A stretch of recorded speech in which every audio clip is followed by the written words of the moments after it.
Hello बच्चों, good morning. આજે બહુ જ સરસ મજાનો એવો ટોપિક મારે તમને શીખવાડવાનો છે। ફર્સ્ટ એક્ઝામ આવી રહી છે, તો ફર્સ્ટ એક્ઝામનું થોડું રિવિઝન પણ થઈ જાય, રિફ્રેશમેન્ટ પણ થઈ જાય ને પરીક્ષામાં તમે સારા માર્ક્સ પણ લાવી શકો એ પર્પઝથી થોડું રિવિઝન લઈ લઈએ। ચલો, સૌથી પહેલા આપણને પ્રશ્ન થાય કે આ મોલ એટલે શું। એટલે સૌથી પહેલા મોલ સંકલ્પના ક્લિયર કરી લઈએ। હવે ગણતરી માટેના એકમોની વાત કરીએ ને બાળકો, તો આપણને ખ્યાલ છે કે એક ડઝન એવું જ્યારે આપણે બોલતા હોઈએ ત્યારે તમને આઈડિયા છે કે 12 નંગ ભેગા થાય તો એક ડઝન થઈ જાય।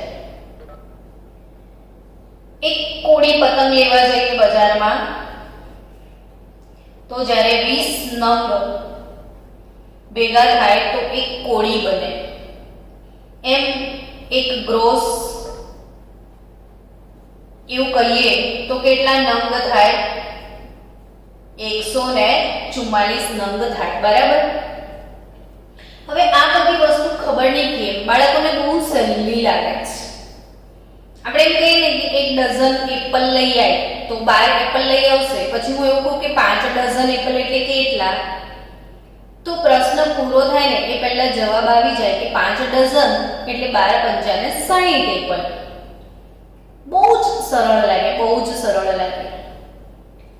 5 કોડી પતંગ લઈ આવો તો બધા જ છોકરાઓનો એટલો બધો ઉત્સાહ હોય, ફટાફટ લઈ આવશે 5 કોડી પતંગ।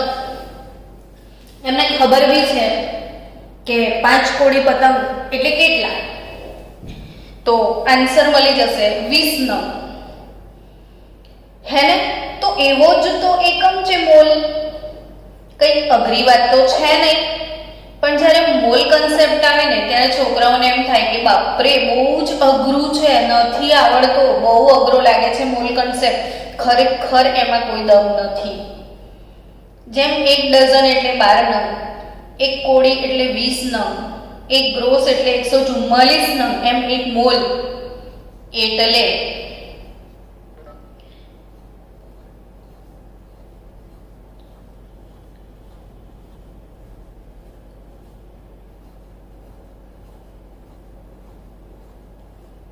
આટલા નંગ। એટલે તમે એમ કહેશો કે મેડમ આ શું લખ્યું? બસ આટલા જ નંગ, આટલા જ નંગ એવું થાય તો કે આ તો કેટલું સહેલું છે બોલતા આવડે। એક ડઝન એટલે 12 નંગ, એક કોડી એટલે 20 નંગ, એક ગ્રોસ એટલે 44, આને શું બોલવાનું મેડમ થાય ને? તો કેટલો મોટો આંકડો છે, તમારી ઇમેજિનેશનની બહાર, પણ છે તો સહેલું કે એક મોલ એટલે આટલા નંગ। સમજી ગયા? એટલે હું તમને એમ કહું કે એક મોલ માર્ક લઈ આવજો કેમેસ્ટ્રીમાં, તો તમે કેમેસ્ટ્રીના પેપરમાં એક મોલ માર્ક લાવવા કીધા હોય તો એ કેટલા માર્ક થાય? આટલા માર્ક થાય। તો હવે આટલા એટલે કેટલા? તો કે ગણવા બેસો ને તો ગણતા જ ના આવે। એકમ, દશક, 100, 1000, 10,000, લાખ, 10 લાખ, કરોડ, 10 કરોડ, અબજ, 10 અબજ, ને પછી થાક લાગી જાય, હવે નહીં આવડતું, રહેવા દો। એકચ્યુઅલી આટલો મોટો આંકડો છે બસ ખાલી, પણ કન્સેપ્ટ તો એવો જ છે કે એક મોલ એટલે આટલા નંગ। હવે આટલા નંગને દર વખતે દાખલામાં આવડી મોટી રકમ લખવાની થાય તો ઓબ્વિયસલી બધા બાળકોને ગણતરી કરવામાં બહુ જ ભૂલો થાય। એટલે જ્યારે મોટા મોટા આંકડાઓ રસાયણ વિજ્ઞાનમાં આવે અને આ મોટા આંકડાઓ ગણતરીમાં વાપરવાના થાય ત્યારે ભૂલો થવાની શક્યતા વધી જાય, કેટલાય મીંડા ભૂલી જવાય। એટલે આવી મોટી મોટી રકમોને નાની નાની બનાવી દીધી આપણે, અને મોટા આંકડાઓને નાના નાના બનાવવા માટેની જે પદ્ધતિ છે એને વૈજ્ઞાનિક અંક પદ્ધતિ કહેવાય. મોટા મોટા આંકડાઓને નાનું બનાવવા માટેની જે પદ્ધતિ છે એને શું કહેવાય? વૈજ્ઞાનિક અંક પદ્ધતિ. ને કઈ રીતે વપરાય?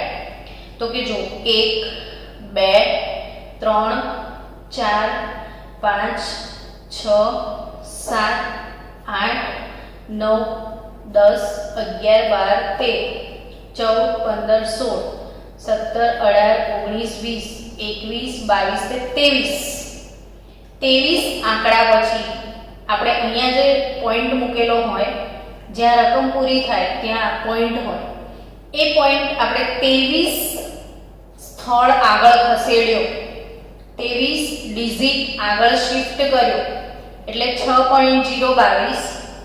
જેટલા પ્લેસ તમે આગળ ગયા એટલા પ્લેસને 10 ની ઘાતમાં ચડાવી દો તો આ થયું 1 મોલ. તો આઈ થિંક તમામ બાળકો સમજી ચૂક્યા છે કે 1 મોલ એટલે કેટલા નંગ? 6.022 ગુણ્યા 10 ની 23 ઘાત નંગ. હું તમને કહું કે 1 મોલ કેળા તમારે ખાવાના છે તો એનો અર્થ તમારે આટલા કેળા ખાવાના છે. થાકી જાઓ, આ આંકડો કેટલો બધો મોટો છે ખબર? તમારી ઇમેજિનેશનની બહાર છે.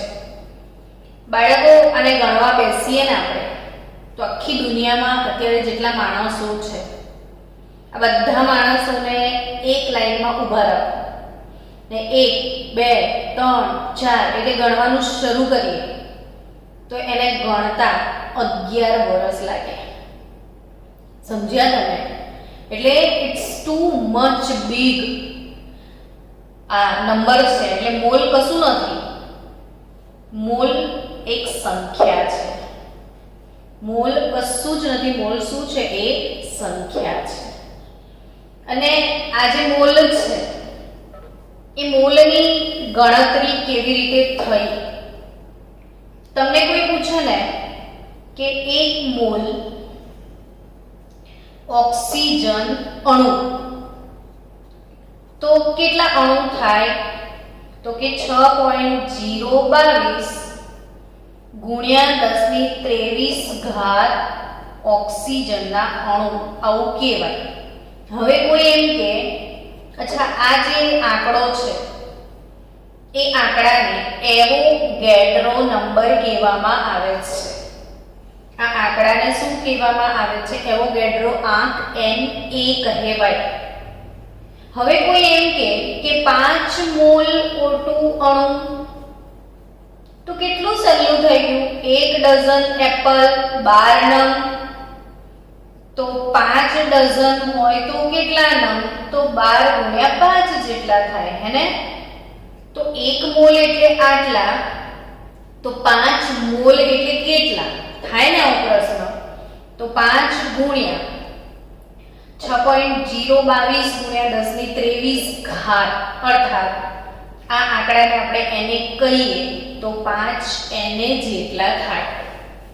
1 મોલ O2 અણુ એટલે આટલા અણુ ને 5 મોલ એટલે 5 ગુણ્યા 6.022 ગુણ્યા 10 ની 23 ઘાત જેટલા અણુ થાય. તમને કોઈ એવું કે 1 મોલ ઇલેક્ટ્રોન તો એ કેટલા ઇલેક્ટ્રોન કહેવાય? તો કે 1 મોલ ઇલેક્ટ્રોન એટલે 6.022 ગુણ્યા 10 ની 23 ઘાત ઇલેક્ટ્રોન કહેવાય. 1 મોલ પ્રોટોન તો 6.022 ગુણ્યા 10 ની 23 ઘાત પ્રોટોન. અહીંથી તમે સમજી ગયા કે તમારે અણુઓને ગણવા છે, પરમાણુઓને ગણવા છે, પ્રોટોનની ગણતરી કરવી છે, ઇલેક્ટ્રોનની ગણતરી કરવી છે, ન્યુટ્રોનને ગણવા છે. તો આ અતિ અતિ અતિ સૂક્ષ્મ કણો છે અને આવા અતિ સૂક્ષ્મ કણો ને ગણવા માટેનો અતિ સૂક્ષ્મ કણોને ગણવા માટેનો એકમ એટલે મોલ. એટલે મોલ ગભરાવાની વસ્તુ નથી. બહુ જ અતિ સૂક્ષ્મ કણોને ગણવા માટેના એકમને શું કહેવામાં આવે છે? મોલ કહેવામાં આવે છે. તમને પ્રશ્ન થાય કે આ જે મોલની રકમ છે, સંખ્યા છે, એ કોણે તારવી હતી? તો કે એ અચળાંકને આપણે એવોગેડ્રો અચળાંક Na તરીકે ઓળખીએ છીએ. આ એવોગેડ્રો અચળાંક Na ની કિંમત કેવી રીતે લાવ્યા એ સમજાવું તમને. તો એક વસ્તુ ખાસ યાદ રાખવા જેવી છે કે કાર્બન 12, કાર્બનને સમસ્થાનિકો છે, કાર્બન 12, કાર્બન 13, કાર્બન 14. તો આ કાર્બન 12 કે જે કાર્બનનો સમસ્થાનિક છે એના ફક્ત અને ફક્ત એક જ પરમાણુનું વજન 1.992648 ગુણ્યા 10⁻23 ગ્રામ હતું. ફરીથી સમજો, કાર્બનના ફક્ત એક જ પરમાણુનું વજન આટલા ગ્રામ છે. જ્યારે કે અહીંયા કેટલા ગ્રામ લખો છો તમે? 12 ગ્રામ. તો આ જે 12 ગ્રામ વજન છે એ એક પરમાણુનું નથી, એક મોલ પરમાણુનું વજન છે.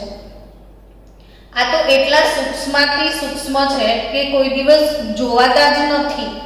તો 12 ગ્રામની વસ્તુ તો તમે જોઈ શકો છો, સમજી રહ્યા છો? તો આ 12 ગ્રામ વજન કાર્બનનું એ કોઈ એક કાર્બનનું નહીં, એક મોલ પરમાણુનું ભેગું વજન 12 ગ્રામ છે. તો આમાંની એક જ ટેણીઓ મેણીઓ કાર્બનનો પરમાણુ લો તો આ ટેણિયાનું વજન આટલું છે. એટલે એ લોકોને પ્રશ્ન થયો કે 1.992648 ગુણ્યા 10⁻23 ગ્રામ વજન એ ફક્ત એક જ C12 પરમાણુનું છે. આટલા ગ્રામ વજન ફક્ત એક જ પરમાણુનું છે. તો પછી 12 ગ્રામ વજન એમાં કેટલા પરમાણુ હશે? આવો પ્રશ્ન થયો કે આટલા ગ્રામ વજનનો એક પરમાણુ, તો આટલા ગ્રામ વજનમાં કેટલા પરમાણુ? અને આટલા ગ્રામ વજન એટલે એક મોલ વજન હતું. તો જ્યારે ગણતરી કરવામાં આવી 12 ભાગ્યા 1.992648 ગુણ્યા 10⁻23 ત્યારે જવાબ મળ્યો. કરી જુઓ બાળકો, ભાગાકાર કે 12 ભાગ્યા 1.992648 તો જવાબ આવશે 6.022.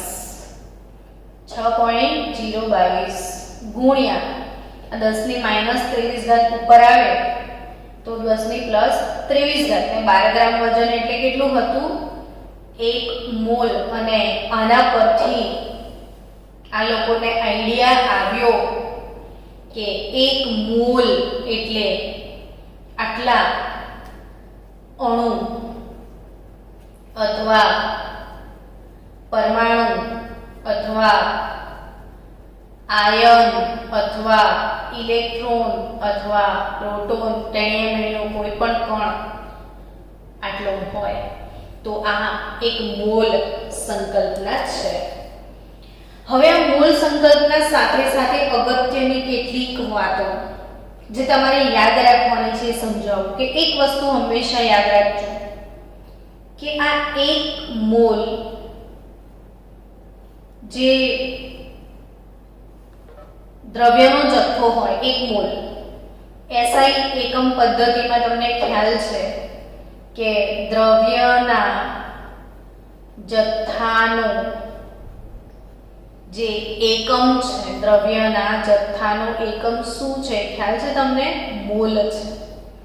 તો કોઈ પણ પદાર્થનો જે 1 મોલ હોય ને બાળકો, એ કેટલું વજન, કોઈ પણ 1 મોલનું ગ્રામમાં વજન કેટલું, એવો કોઈ પ્રશ્ન પૂછે,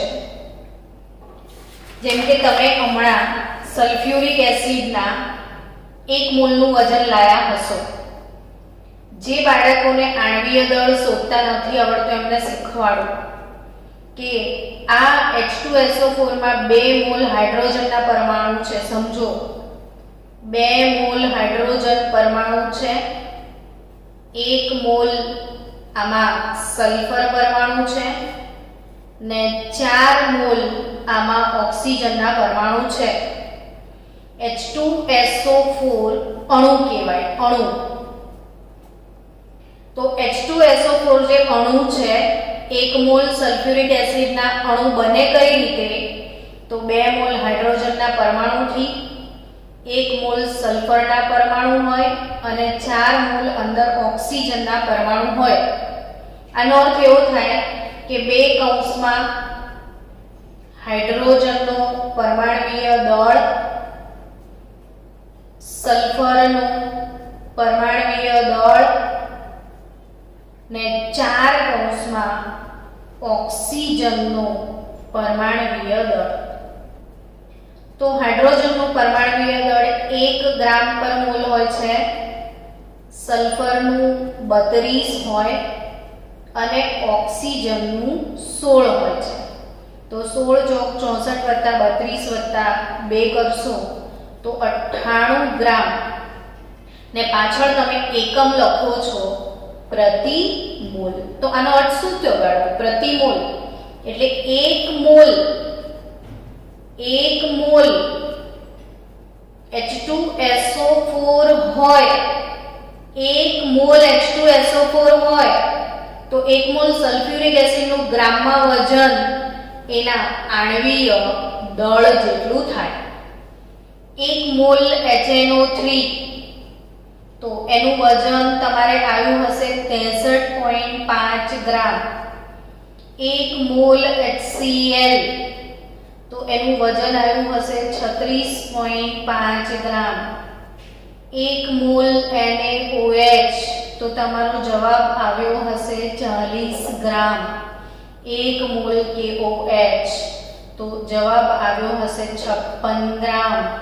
1 મોલ ઓક્ઝેલિક એસિડ 126 ગ્રામ પર મોલ આવ્યું હશે. 1 મોલ એસિટિક એસિડ 60 ગ્રામ. ફોર્મિક એસિડ આ બંનેના શોધી કાઢો. સમજી ગયા આઈ થિંક આટલા ઉદાહરણ પરથી કે 1 મોલ એટલે એનું ગ્રામમાં વજન કેટલું થાય? તો કે આણ્વીય દળ જેટલું થાય. 1 મોલનું ગ્રામમાં વજન કેટલું થાય? આણ્વીય દળ જેટલું થાય. હવે આ 1 મોલ છે, એનું ગ્રામમાં વજન આણ્વીય દળ જેટલું. પણ કોઈ તમને પૂછે કે 1 મોલની અંદર કણ કેટલા? હવે પ્રશ્ન શું પૂછે છે કે 1 મોલમાં કણ કેટલા? તો 1 મોલ H2SO4 બરાબર તમે એવું કહી શકો કે 98 ગ્રામ H2SO4. 1 મોલ H2SO4 ગ્રામમાં વજન.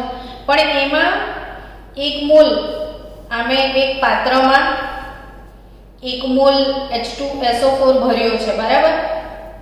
હવે આમાં શું હશે? તો કે સલ્ફ્યુરિક એસિડનો આવા અણુઓ હશે. આ H2SO4 નો અણુ છે એવું માની લો.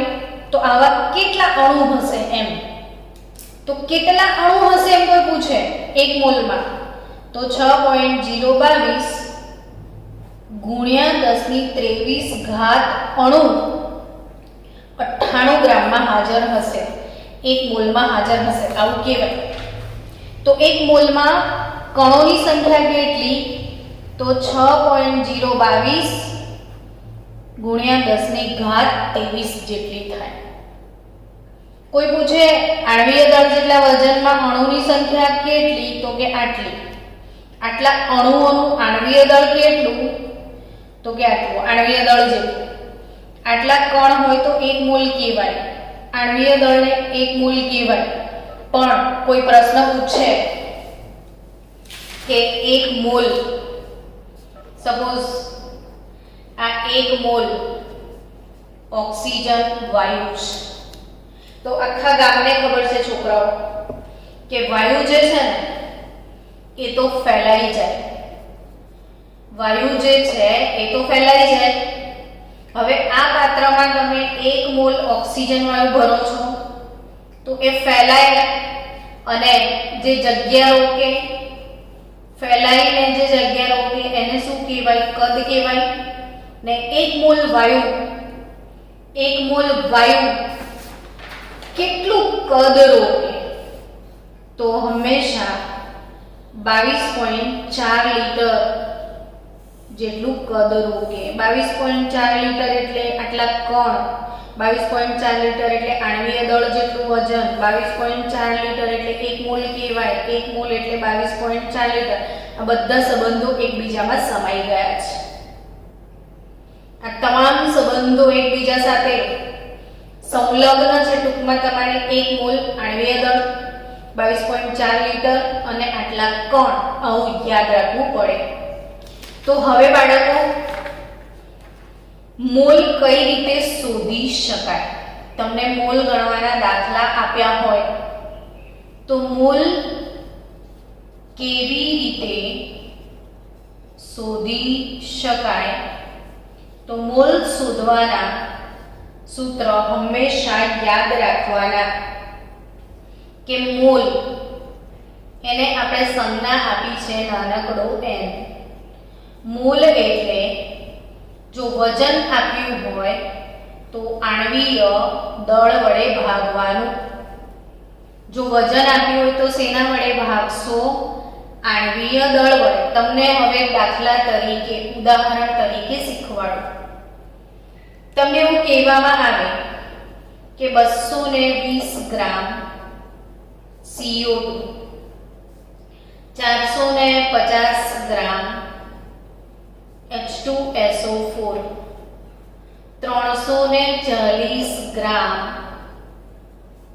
NaOH, 550 ગ્રામ KOH, 620 ગ્રામ એસિટિક એસિડ, 745 ગ્રામ HCl, 800 ગ્રામ KNO3, KOH, KCl, KNO3. ચલો, હવે આપણે આટલા ગ્રામ આપ્યા છે. હું એક દાખલો ગણાવીશ, બાકીના બધા તમારે ફાસ્ટ જાતે ગણવાના છે. એટલે આપણે શું પ્રેક્ટિસ થાય, બીજું કંઈ નહીં.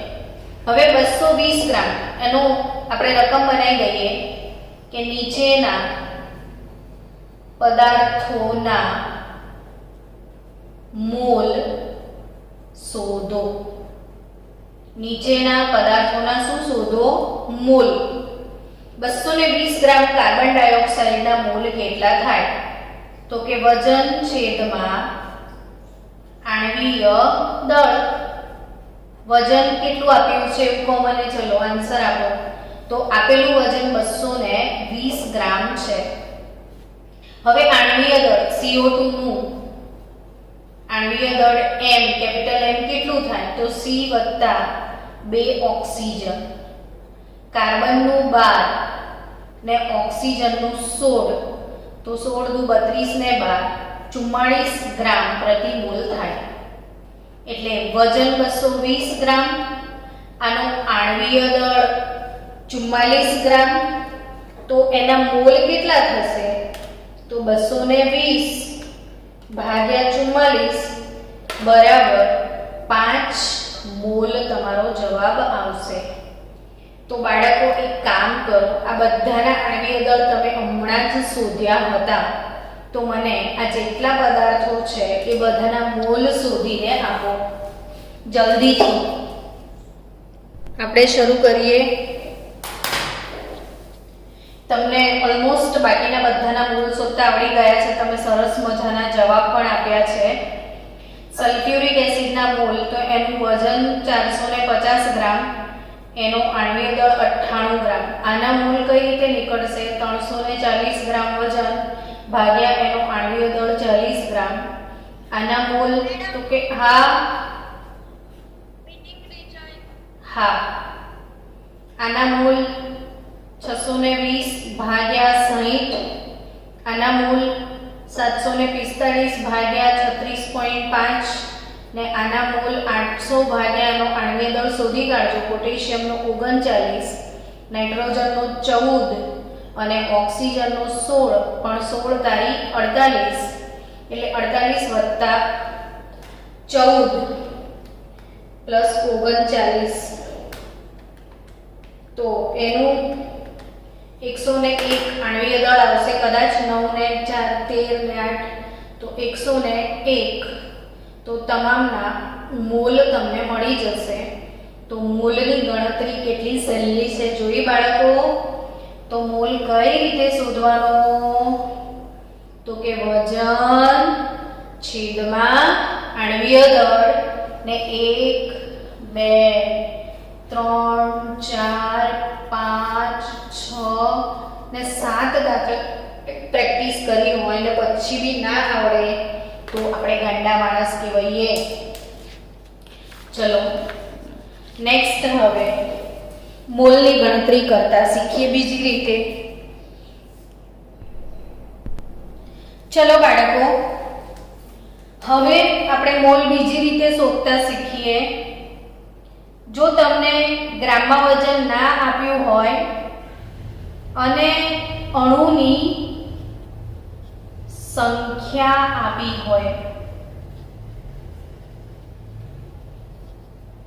જો અણુની શું આપી હોય? સંખ્યા આપી હોય, તો મોલ કઈ રીતે શોધવાના? તો ખાસ યાદ રાખવાનું કે જો અણુઓની સંખ્યા આપી, તમને એવું કીધું હોય કે 6.022 ગુણ્યા 10 અણુ ઓક્સિજનના,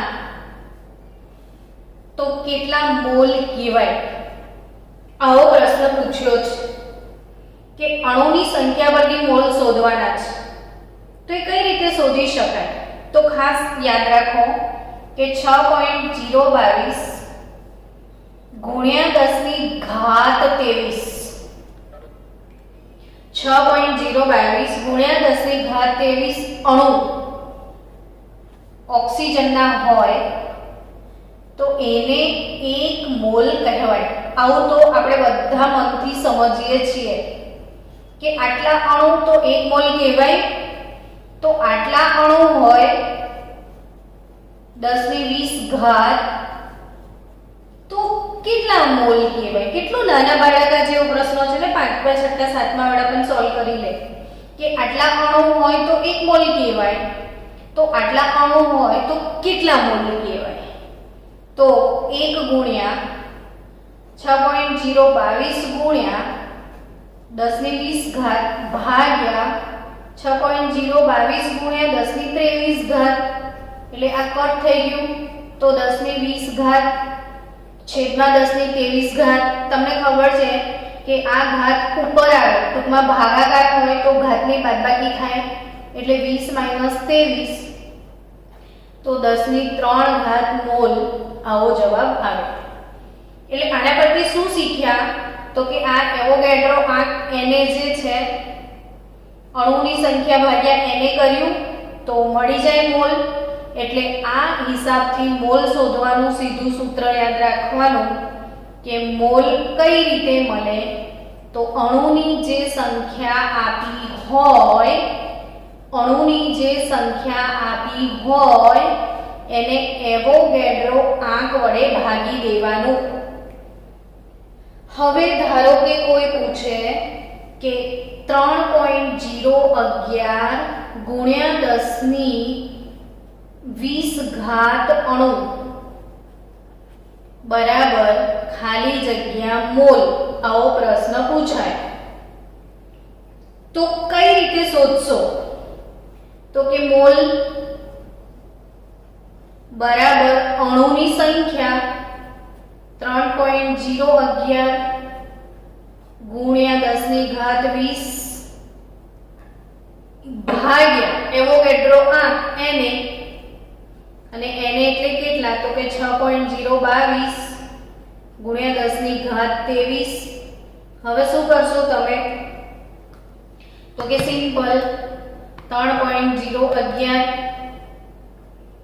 ભાગ્યા 6.022 એટલે તમને શું મળે છે? 0.5 ગુણ્યા 10⁻, અહીંયા 20 છે, અહીંયા 23 છે, તો 20 - 23 તો 0.5 ગુણ્યા 10⁻³ મોલ એવું કહેવાય. સમજી રહ્યા છો બાળકો? એટલે અણુની મોલ પર, અણુની સંખ્યા પરથી મોલ કઈ રીતે શોધી શકાય? તો આ નવું સૂત્ર કે અણુની જે સંખ્યા આપી હોય એના ભાગ્યા એવોગેડ્રો આંક લઈ શકાય. ચલો થોડાક દાખલા એની પ્રેક્ટિસ કરી લો તમે પણ. 2.011 ગુણ્યા 10⁻21 અણુ CO2 ના હોય તો કેટલા મોલ થશે? 5.026 ગુણ્યા 10⁻22 અણુ મિથેન વાયુના તો કેટલા મોલ થશે? 15.526 ગુણ્યા 10⁻19 અણુ એસિટિક એસિડના હોય તો એના કેટલા મોલ થશે? આ 3 પ્રશ્નોના જવાબ મને મોલ શોધીને આપો. જલ્દીથી બાળકો આના મોલ શોધી આપો. શીખવાડી દઈએ, મોટાભાગના બાળકોએ સોલ્વ કર્યું બી. પહેલામાં શું કરવાનું? તો કે 2.011 ભાગ્યા 6.022 ગુણ્યા 10⁻21 ઓછા 23 એટલે 2.011 ભાગ્યા 6.022 જવાબ આવશે 0.33 ગુણ્યા 10⁻22 આવે ને. હવે આને સાયન્ટિફિક નોટેશનમાં કન્વર્ટ કરવું હોય તો આ ડિજિટને અહીં લઈ આવો, 3.33 કરી દો. હવે તમે આ જે પોઈન્ટ છે એ આમ ખસો છો, આમ આવો તો 10⁻1 ચડે. જેટલા પોઈન્ટ ખસો છો તમે, એક પોઈન્ટ આમ આયા તો 10ની હજી -1 ચડી જશે એટલે -2 ને બદલે કેટલી થઈ જાય? -3. તો 3.33 ગુણ્યા 10⁻3. આનો વિડીયો છે પોઈન્ટ ખસેડવાનો ને બધો. હવે આના અણુ ને આના અણુ તમે શોધી કાઢવાના છો એવું મને તમારા પર વિશ્વાસ છે. ચલો હવે ત્રીજી રીત. જો વાયુ નું STP એ કદ આપ્યું હોય, STP એટલે શું? તો કે આપણે પ્રકરણ 5 જે હમણાં ચાલી રહ્યું છે દ્રવ્યની અવસ્થાઓ, એમાં પણ આ બધા દાખલા ફરીથી આવશે. આપણે આ ટોપિકને દ્રવ્યની અવસ્થાઓમાં મૂકીએ તો પણ ચાલે એવો છે. તો STP એમાં ફરીથી આવવાનું જ છે. છતાં પણ એકવાર કહું કે S એટલે સ્ટાન્ડર્ડ, T એટલે ટેમ્પરેચર ને P એટલે પ્રેશર, પ્રમાણભૂત તાપમાન અને દબાણ. કેમિસ્ટ્રીમાં પ્રમાણભૂત તાપમાનને 0 ડિગ્રી સેલ્સિયસ અથવા 273 કેલ્વિન તાપમાનને પ્રમાણભૂત તાપમાન કહેવાય અને 1 બાર દબાણ અથવા 10⁵ પાસ્કલ દબાણ એને પ્રમાણભૂત તરીકે સ્વીકારેલું છે. તો 1 બાર દબાણ પ્રમાણભૂત ગણાય. તો અહીંયા STP એ કદ આપ્યું હોય એટલે આટલા તાપમાને અને આટલા દબાણે કદ આપ્યું હોય તો કઈ રીતે મોલ શોધવાના? તો ફરીથી મોલ શોધવાનું ત્રીજું સૂત્ર થશે કદ આપેલું હોય તો આપેલ કદ ભાગ્યા 22.4. મોલ શોધવાનું ત્રીજું સૂત્ર શું છે? આપેલું કદ ભાગ્યા 22.4.